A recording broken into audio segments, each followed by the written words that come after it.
Subcultures and post-subcultures.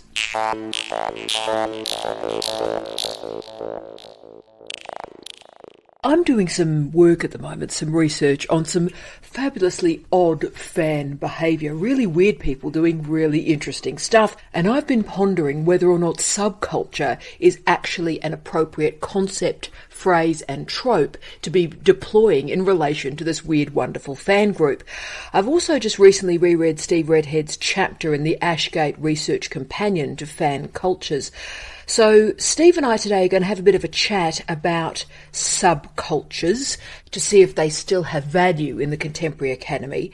But what I particularly want to think about also is the relationship between subculture and post-subculture. So Steve, let's start at the beginning. And do you think subculture still has value right now in the contemporary humanities and also progressive social sciences? Yes, I think it's a really interesting question, and one which is certainly on the international agenda for all sorts of disciplines, from criminology to cultural studies, once again. I'm currently a commissioning editor for Bloomsbury for their subcultural style series. We have about 5 books in that series, and I've been academic commissioning editor for that for quite a long time.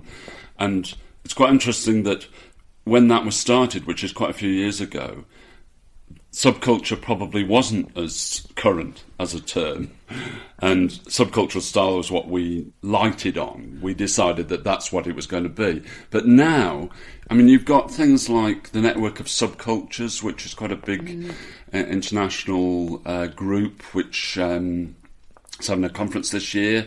A couple of years ago, I was asked to go back to Britain for a conference on that, and there's some really interesting work out of that group.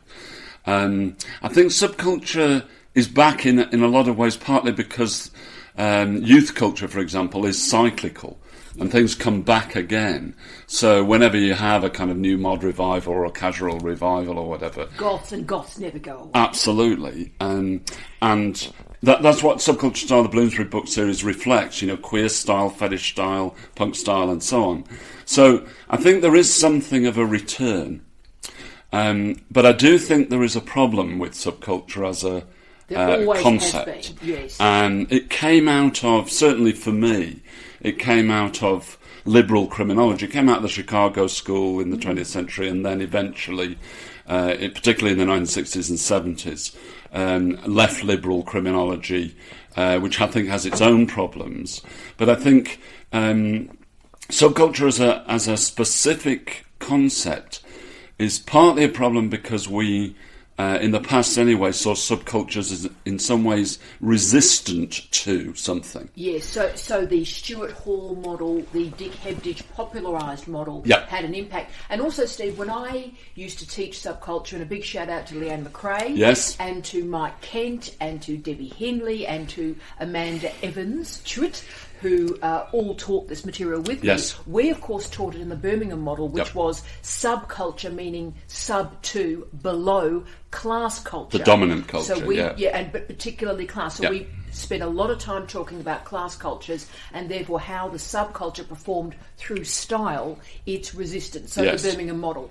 But we then went, it's now post-subculture, because the class cultures to which it was referring or engaging or responding to have declined, fragmented, been rendered post-Fordist, etc. So I mean, particularly now in a neoliberal environment where class is a shambles. Class is complex, a mess, incredibly important, but also deeply problematic in a post-Fordist environment. How do we reclaim a subculture when the dominant class culture is so messed up?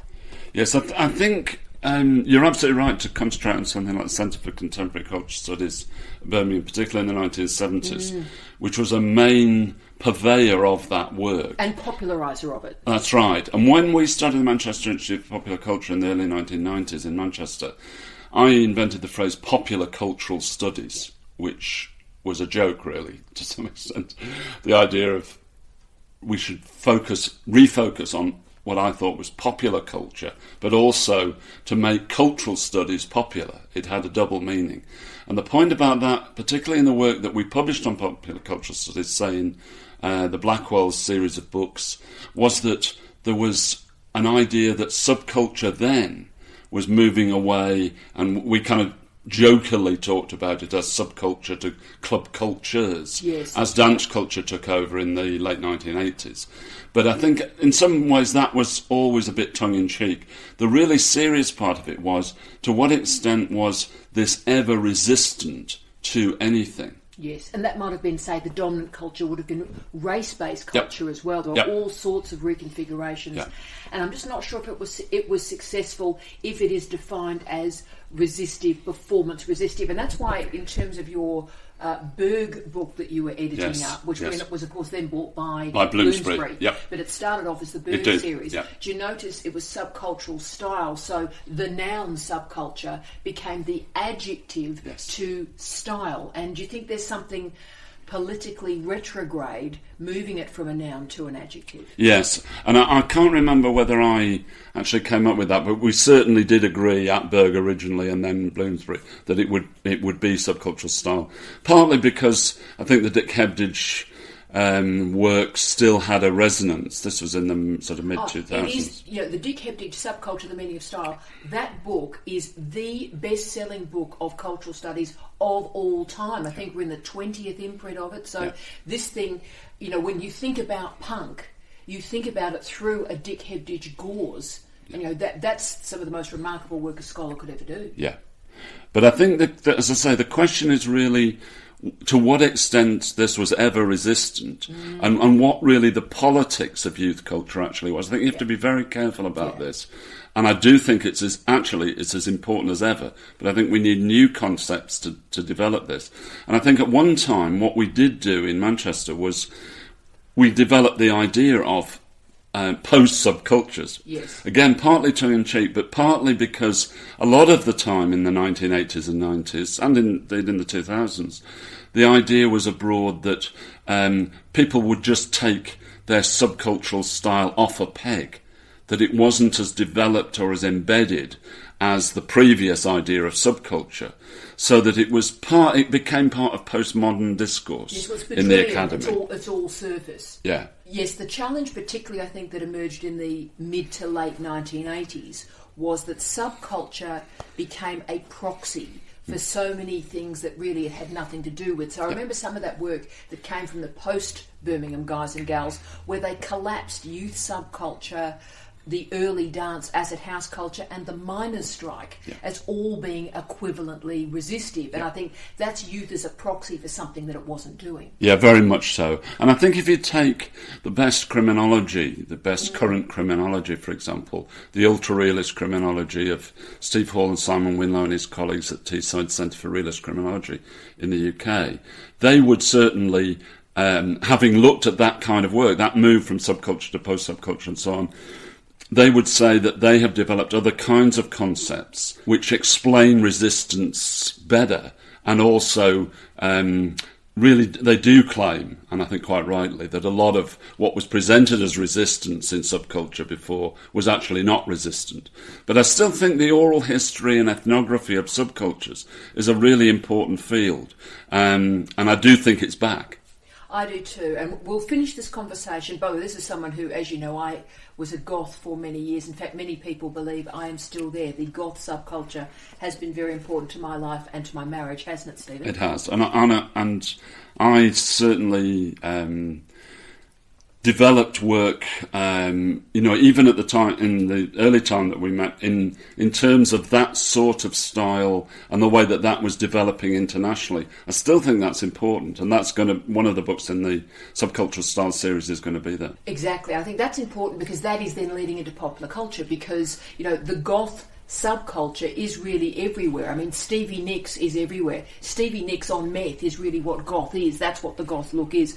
But we will finish off with the distinction, if you like. Can we get to the crunchy bit to help people with this definitional work? For you, what the distinction is between a subculture and a post-subculture. Is it theoretical? Is it political? Is it something else? I think it's a bit of both. I think the point about post-subculture is this idea that there's a kind of liquidity.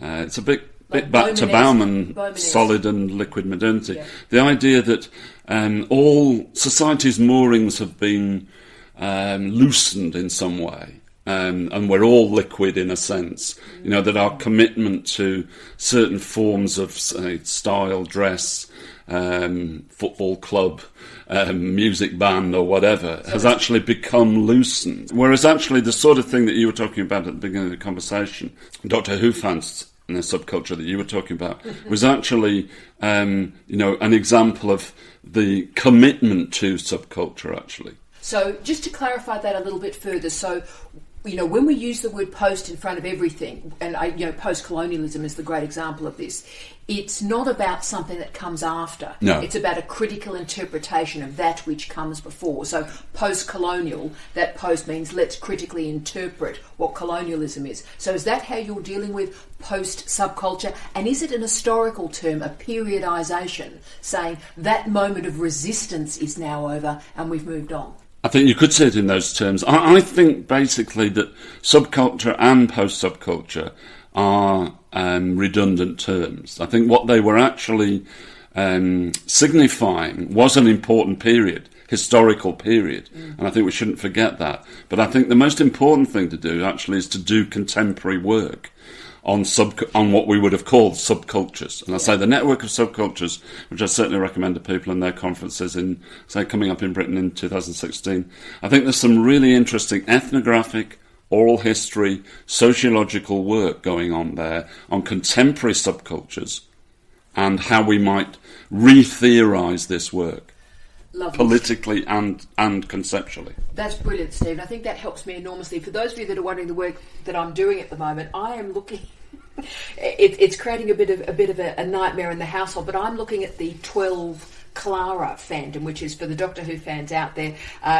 Doctor Who 12, which is Peter Capaldi, and his companion Clara, and the very, very odd, strange, delightful, but can I say seriously weird fandom. So what I'm trying to think about, Steve, just to conclude this conversation, therefore, is we are post-subculture, we are post-subculture, yeah. But we need to reconfigure how we think about groups that are behaving intentionally and with consciousness differently in and through popular culture, and that's probably the next stage of our work. It is, exactly.